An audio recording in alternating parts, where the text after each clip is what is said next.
If Munya dies today, unfortunately he's not. If he dies today, it becomes a court issue. Yeah, sure. The family will want to take over KPCU. A parliamentary coffee caucus retreat at Monzoni that was made to discuss legislative agenda for Kenya's black gold on Monday degenerated fireworks after lawmakers sought to know the clear owner of New Kenya Planters Cooperative Union, KPCU. That one and Munya coming on CR12 as the shareholder. You cannot be a caretaker when you have shares. Shares means you spend your money, you bought it, you invested in it. If Munya dies today, unfortunately he's not. If he dies today, it becomes a court issue. Yeah, sure. The family will want to take over KPCU. Yes. This is why we are saying he must come out clean. And Chair, I'm happy that you brought this idea. We must take it on the floor of the House. We must recommend, the parliamentary should recommend, we move to the Judicial Inquiry Commission into these matters. Finally. Tunajua kuna cartels. Na hizo cartels ndio hii 13th parliament. Tunataka kuvuja hizo cartels. Huwezi kuwa ati kutoka wakati tulizaliwa kahawa huko soko tunasikia inatoka shilingi 400 shilingi 500, lakini ile bei inafikia mwananchi ama inafikia mkulima wa kahawa ni shilingi 50. Na ndio tumekuja leo kusema tunataka kahawa yetu iuzwe direct huko kwa soko. Lakini wakati Munya alipokuja kuweka sheria zake akafanya amendment ya zile regulations za 2019 za task force, alikuja yeye akawekelea mambo mengine tofauti sana ambayo ilikuja kuprotect ama kuzuia cartels kuondoka katika soko. Na sisi kama wabunge tumeweza kukaa chini na tumekubaliana kutoka kwa wabunge wa nchi yote ambao wako katika eneo ambao tunaweza kukuza kahawa. Pia tumeweza kukubali ya kwamba tutaweza kuangalia sheria ambazo zinahusu makamishna wa cooperatives, kwa sababu tunaelewa ya kwamba wamepewa nguvu nyingi ambayo inafanya maendeleo ya kahawa katika kaunti zetu isikuwe inaendelea vizuri. Na kwa hivyo sisi kama wajumbe tunaangalia zile sheria. Pia tunataka kutoa cartels. The 77 lawmakers drawn from coffee growing areas across the country rose eyebrows on listing of former Agriculture Secretary Peter Munya and his Treasury counterpart former CS Yattani as trustees in the institution CR12.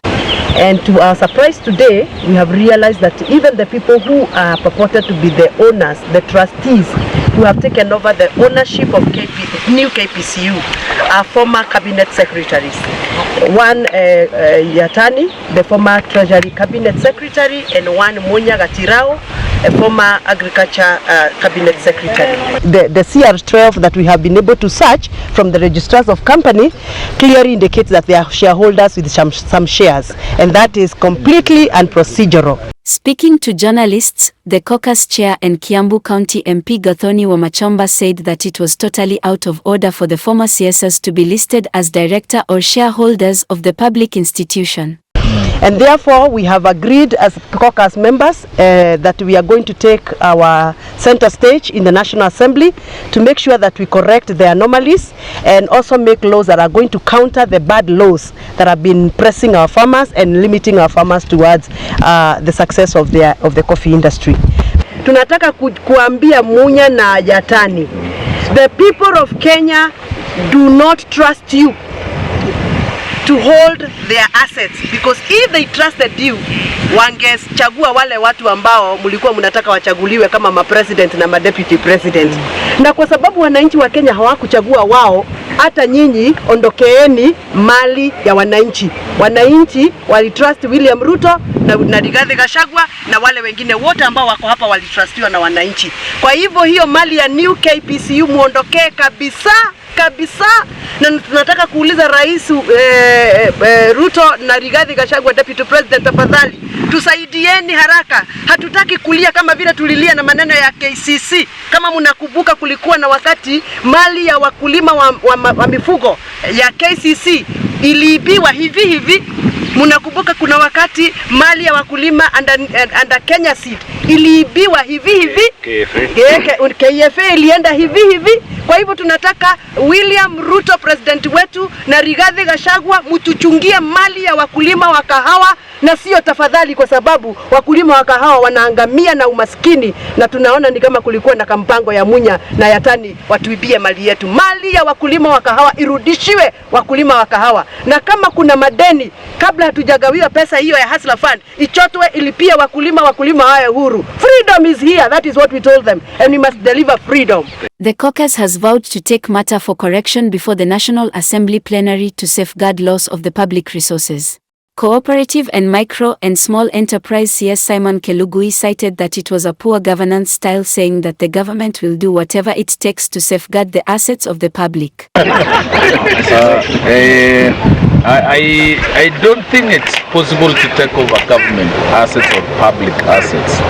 What could be there subject to confirmation is the interim on leadership or names which were floated, sometimes ministers, sometimes PSS, but in most cases PSS hold in trust during transition or when we have changes. They hold in trust awaiting formalization of proper leadership. So I know it's not the right governance style, but it's an issue that has come up in this meeting, and it's something I commit myself to rectify if that is the situation, and restore back the leadership of the assets and the resources of farmers back to KPCU. The caucus urged the government to accelerate the farmers' uptake of cherry, whose consumption was said to be dwindling. The government few years ago allocated 3.5 billion for cherry fund, yet only 500 million has been utilized, while the rest is lying in the commercial bank.